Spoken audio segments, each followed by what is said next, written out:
The Passionate Leader, because leadership without passion is just a title. Meeting. We got a collapse in the garage. Get the squad back equipment in here. We got an I-beam gone to a firefighter. Get that out, urgent, transmit a second along. This is where titles end and leadership begins.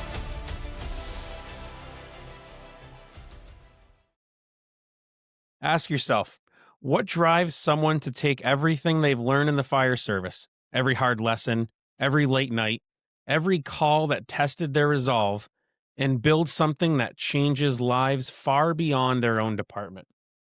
What does it look like to lead with purpose when the mission shifts from fighting fires to rebuilding people? And how do you balance humility and leadership when your calling turns into a nationwide movement? Today, we sit down with Dennis Carradin, a former firefighter and EMT who transformed his experience on the front lines into life's mission. As the founder and CEO of the Trauma Survivors Foundation, Dennis has helped thousands of first responders, survivors, and communities find their footing when life knocks them down. But this conversation isn't just about trauma. It's about leadership, legacy, and what it means to serve when no one's watching. Dennis proves that leadership doesn't end when you hang up your gear. It only evolves. It grows into mentorship, service, and purpose that stretch far beyond the station walls. That's enough for me. Ladies and gentlemen, welcome to the podcast, The Passionate Leader, Dennis Carradin. How are you? I want to meet that guy that you just talked about. He sounds absolutely fantastic. I don't know if I could live up to that billing. That is fantastic. Thank you. And thank you for having me on. This is wonderful. Yeah, it's very honored. I've we were saying before we hit the record button that you've a ton of your episodes and you know episodes, but your videos that you've put up have found their way to me, and not by an algorithm, but by followers of my platform who were like, man, get this guy on the show. So I feel like I covered a lot, but for the listeners and the viewers, why don't you kind of walk us through how you got into the fire service and really where you got to how you are seated right now? Oh, geez. How I got into the fire service. So I grew up, it's kind of funny. I was born and bred in Wilmington, Delaware, and grew up, pretty much blue collar. So a lot of the folks I grew up with were volunteer firefighters, were police officers, were EMTs. My father worked for Chrysler. There was a lot of those just good value, the community value systems. And so when you work, in smaller cities, or you work within the metropolitan departments, you kind of look at it and say, well, what am I going to be when I grow up? So I think all of us, you play sports for your high school, and you go, well, maybe I should try this volunteer firefighter thing. And, you get into it that way. And that's how I did. I started as a junior member. And as a junior member, I kind of graduated into a real life firefighter guy, at 18. But I also, I viewed it as also an opportunity to move forward with it. I always viewed, the fire service as something that, uh, if I say it was a nobility, if that makes sense. Yeah. It was a calling. At 16 to 18, I remember the first time, and I know this kind of goes off of how I got into it, but I remember the first time that I was on an accident scene and there was a death. And you know how they always say you remember your first one. And I thought of it at that moment as that, I'm viewing somebody that had died, but I'm also helping somebody that survived the other side. And it was such a powerful feeling. And so I thought, okay, well, this is cool. And then, Yeah. and then I went off to college. I was the first one in my family to graduate college. I went off, initially to be a family doctor because I wanted that kind of role of helping people a little bit more in the medical world. I wanted to help, make very effective change and so forth. And then end of my sophomore year, after I did every organic, inorganic chemistry, all this crazy crap that would have been for a med degree, I met my first of two mentors in college that changed the way I thought about things. And they knew my history. They knew that I had been a volunteer, a junior member. They knew that I'd been a volunteer. And they said, "Do you ever think about counseling?" And I was like, "Yeah, no, I'm Italian Catholic. We don't think about things." Yeah. If I can't tell it to my nonna, or I can't tell it to a priest, then we don't talk about it. And at the time, and I'm a Gen Xer, I'll happily admit to that. In the time that I had started, and obviously years after I'd been involved in this, you just didn't talk about it. You sucked it Mm, up and you moved on. And that's what leadership told us. That's what the chiefs told us, is like, okay, you see bad stuff, move on. And at 16 yeah. to 18 years old, you're seeing brains on the highway and you're thinking to yourself, okay, I'm just going to tuck this in a real dark, deep place that I don't know what the hell is going to happen to it after. So after that, I felt, I literally, and I know it sounds kind of crazy, but I fell in love with the science of psychology. Mm, Absolutely fell in love with it. Um, I ended up going into grad school, Temple University in Philadelphia. When I was up there, I met my third mentor, and this guy, I say it today, he changed the way I thought about psychology. Like, I had these weird visions in my head that I would, sit back and always wear like a tweed jacket and yeah. maybe smoke a pipe. Some I had this weird thought of what I was going to be. And the gentleman I met, Al, he was a 35-year veteran of the Philadelphia Fire Department.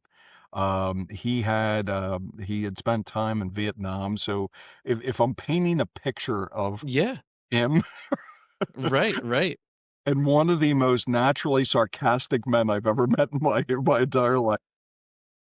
He comes in and he basically, he knew my preceptor, knew my background, knew that I had volunteered in the fire service, and knew Al, and said, "You're gonna like this kid." And Al meets me. He's like, "Ah, you're my boy now." And I'm like, "Ooh, okay, well, whatever that helped mean."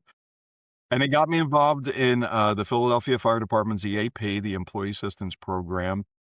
Got me trained up, and I then started working with the critical incident stress management team that was at that time, when we're talking I hate to say it, we're talking the early 90s. At that time, there was only three operable teams. One was in Maryland, one was in Philadelphia, and one was in my hometown of Wilmington, Delaware. So Al got me all trained up. I did my graduate studies. I worked with PTSD. I did not do what my colleagues did. My colleagues decided they were going to go to the Bryn Mawr and Gladwin, the mainline area, and they Mm. became the tweed wearing Pope smoking type of therapist. Then I'm doing all this crazy crap in emergency rooms and with firefighters and with police, and it literally, I was in love, and Mm, that's where it all started. So then after all that, I got back into volunteer world. I went back to the volunteer firefighting, got my EMTB again. I fully involved. So I was back into not only running a practice that was about the trauma therapy, but now I was mm. clinical director to the Delaware SISM team, and I was also now a Delaware volunteer firefighter and EMT again.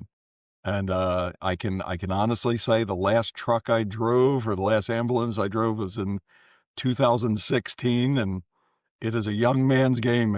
But it there was a valuable experience to that. There was not only giving back, like I said, the nobility of it, but being able to see people at their most vulnerable, and Yeah.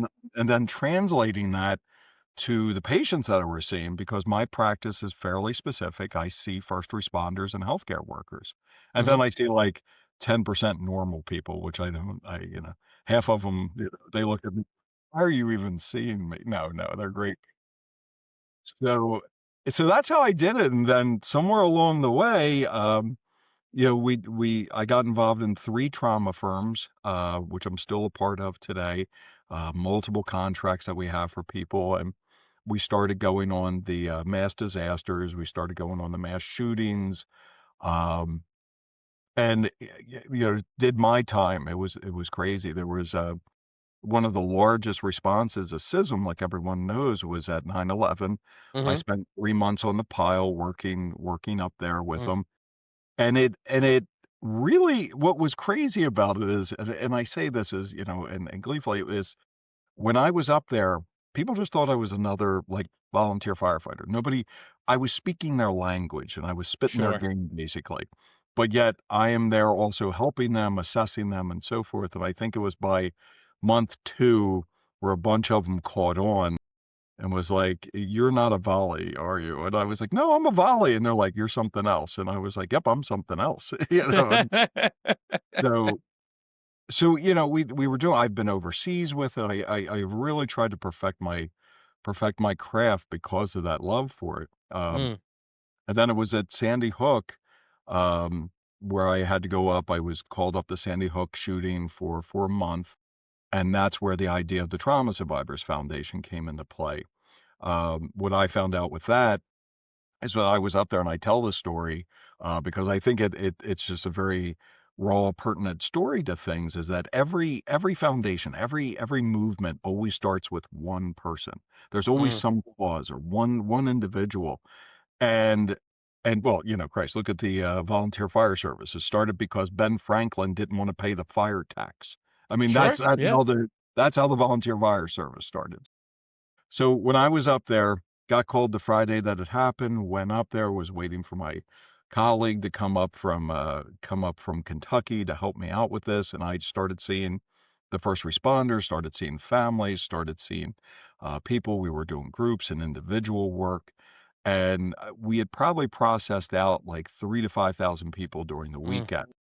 So Yeah. Monday morning, I was assigned to go to a office building. I think it was an insurance company out in Groton, Connecticut, and we were stationed in Danbury at the time.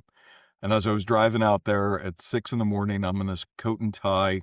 I stop at this random Dunkin' that was out there, and the funny part is that in Connecticut they have like 48,000 Dunkins, and I just happened to walk into this one.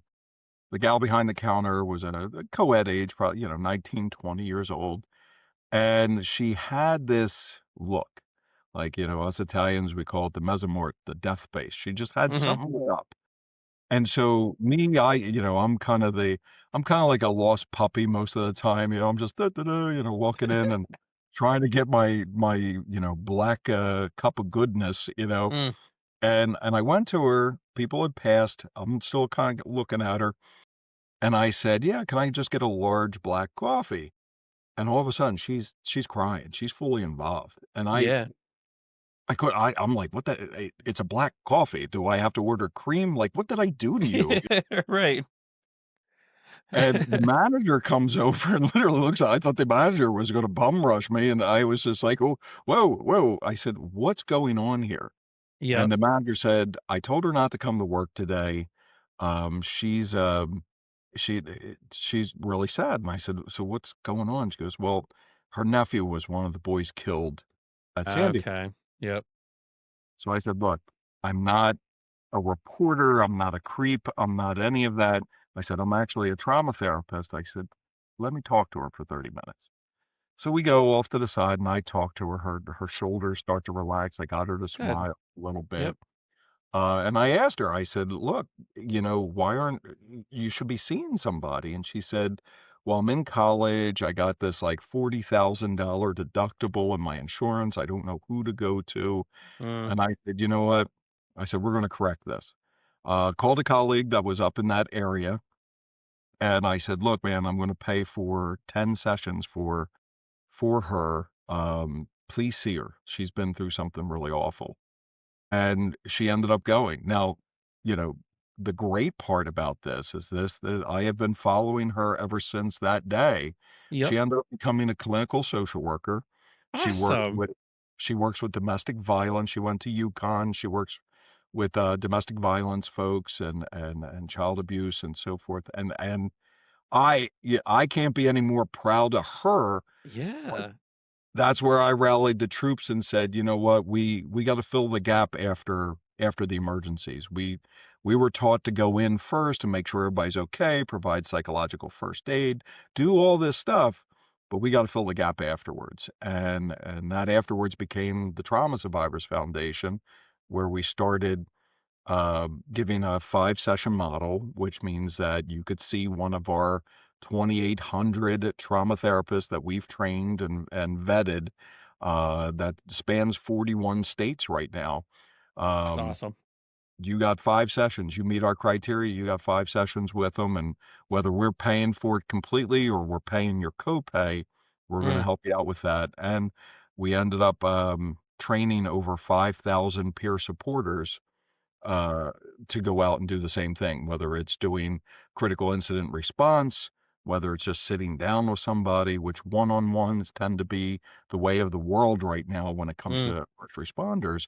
But that came also in healthcare workers. We've trained nurses and docs and physical therapists to make sure they're doing their due. So you asked me what time it was. I just told you how to build a clock. That's how this was. oh my gosh. There's a lot there. So I guess the biggest thing, and it was like we talked before we started recording about how, I really like how I'm a hit the nail on the head sort of, or take the moving giant out at the knees and then, swing at them on their way down type thing to make change in the fire service. And I think you have to kind of be that way, especially when it comes to stuff like mental health awareness and getting the help that we need. So you did say, generally speaking, we're one on one typically in the fire service when it comes to mental health. Is that something because we're too proud to, like, so if I'm in a group and I'm trying to say something, it's kind of bothering me. Do you think we're still a little too proud as individuals to really let the feelings flow in a group of our peers?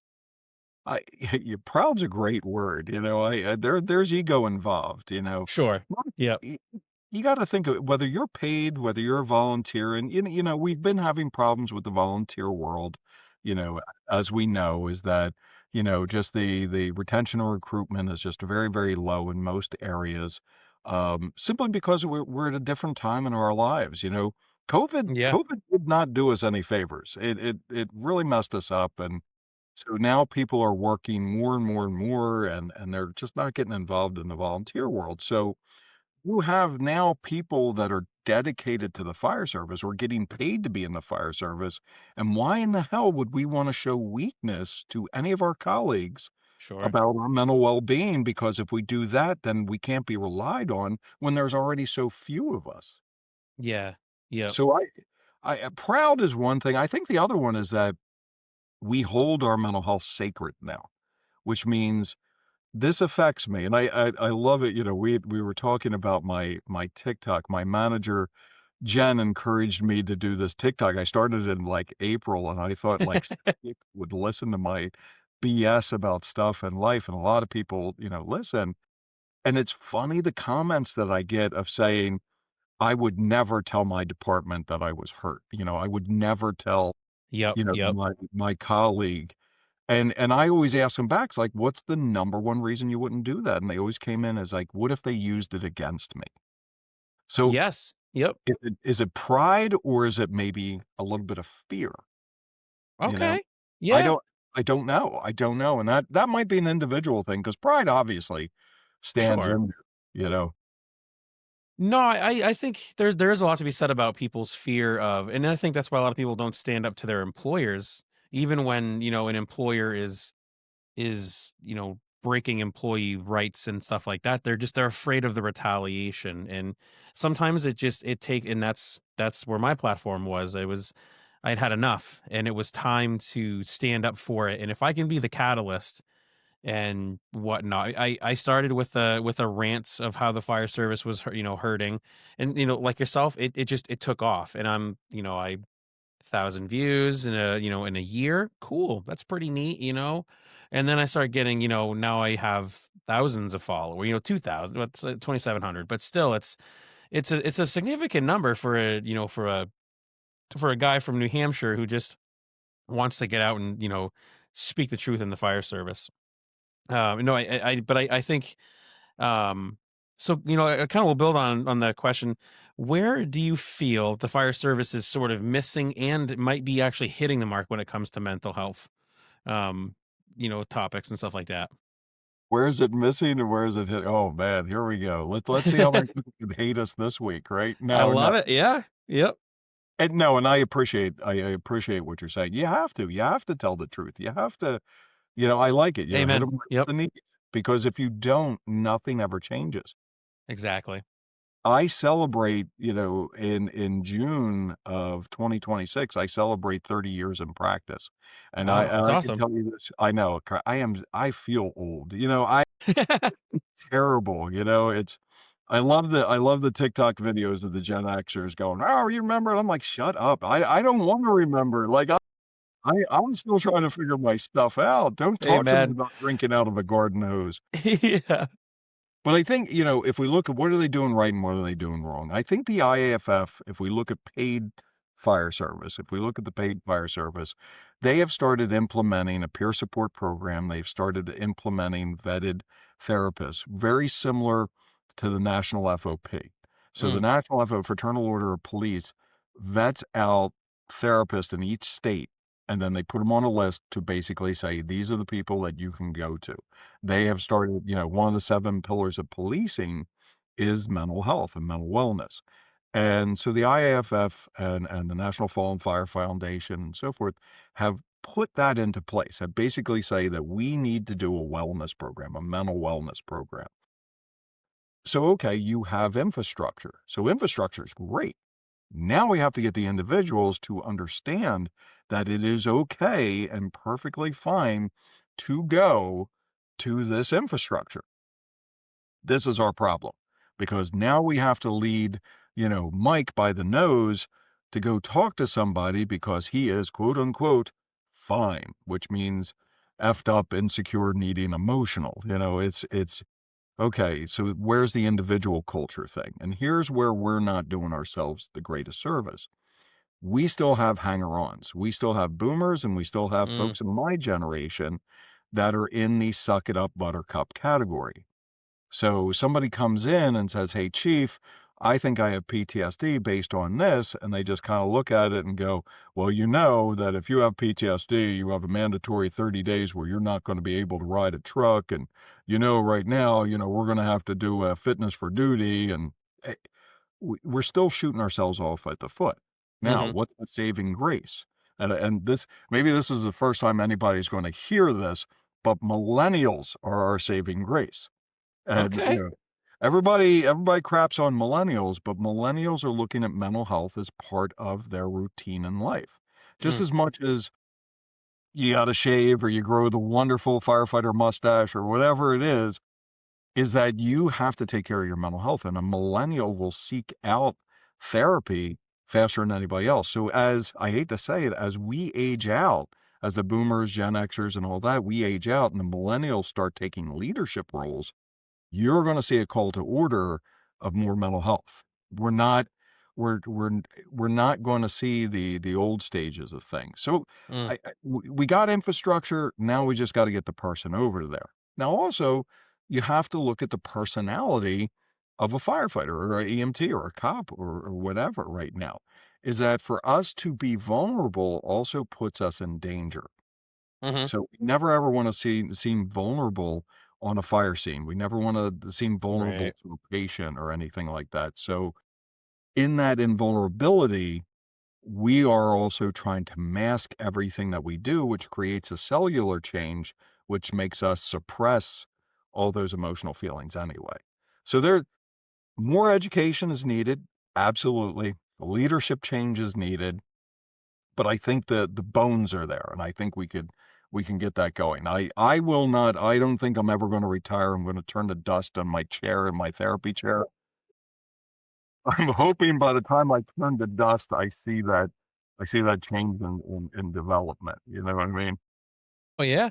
I mean, and it's I you hit on it with the millennial aspect, and another, attribute that that I've heard them referred to as is the Y generation, but not the letter Y, the question why. Why? And Yeah. it's fun because they want to know why certain things are the way that they are, or why do we do things the way that we should. And a lot of problems we run into in the fire service is it is the older heads, and they're like, "Well, because I said so," or "Because we've always done it that way." And it's huge. And it's but I think it's a good analogy with the millennials. And part of their why is, well, we do this because, well, we have to make sure that our headspace is as free and clear as possible. Because I mean, let's be real, we do see things that we're not supposed to see. And there's nothing will ever make the memory of it necessarily go away, but through professionals like yourself and your organization, we're able to at least get it to, hopefully, to a manageable level, right? Right. It's funny. I've had those encounters over the years with chiefs that are absolutely resistant Oh, it's gonna be so to frustrating. yeah, because I do it for free. It's like we're Sure. coming into your department for free to help your people be better Mm. firefighters. That's what we do. I had one, and I could tell this story, and I hope he watches this because I will send this podcast to him and tell him I Perfect. talked about you, you jerk. No, no, he's actually a wonderful ally and a good friend. Um, but I had a chief here in Delaware. I had a chief at the time, this years ago. He had never had a critical incident. He'd never experienced a horrible trauma on his own. And Yeah. so the department had gone through something. I think it was a, pediatric death. It was pretty bad. And they basically begged him to call my team down. And so I Mm. showed up. And he goes in and he introduces us and he's like, "Oh, we have the Jism team here and da da da." And Jesus. I'm like, "Dude, I said, cool, whatever." So so I'm talking, we end up debriefing, the guys are feeling great and all this. He barely grunts at me when we're leaving, so, I'm like, "Whatever." So he had a tragedy in his family, not Okay. too long after that, maybe a week or 2, and it broke him. It absolutely broke him, and he gave me a call, and he goes, "I treated you terribly, but I need help, and my family needs help." I said, Mhm. "Absolutely." I said, "I'm there. What do you need?" Yeah, yeah. Ended up debriefing the family, the crew that was there at the incident, and he turned around and which I didn't think it would happen. He's like, "I am so sorry." He goes, "I didn't realize how powerful this was." And I said, "Well, a lot of people like you stubborn ass, you never realize how Right, powerful it exactly. is." And since then, he's taken every single training I've ever given. He has been a supporter of the foundation. He's been a supporter Awesome. of critical incident stress management. And I think that's the other thing is that once people go through it or they have that Mm. incident that hits and let's be honest about it, is that every single first responder, I don't care what you're into, you will have your worst run. Mhm. You will have that one run that haunts you in the middle of the night, and you could be in the service for 30 years, and you're Right. that Yeah. that run is gonna pop up and hit your head every now and then. And when you have that and you know that you have somebody that can help you kind of release that a little bit, that can make it make sense, then you Mm. become a believer in it.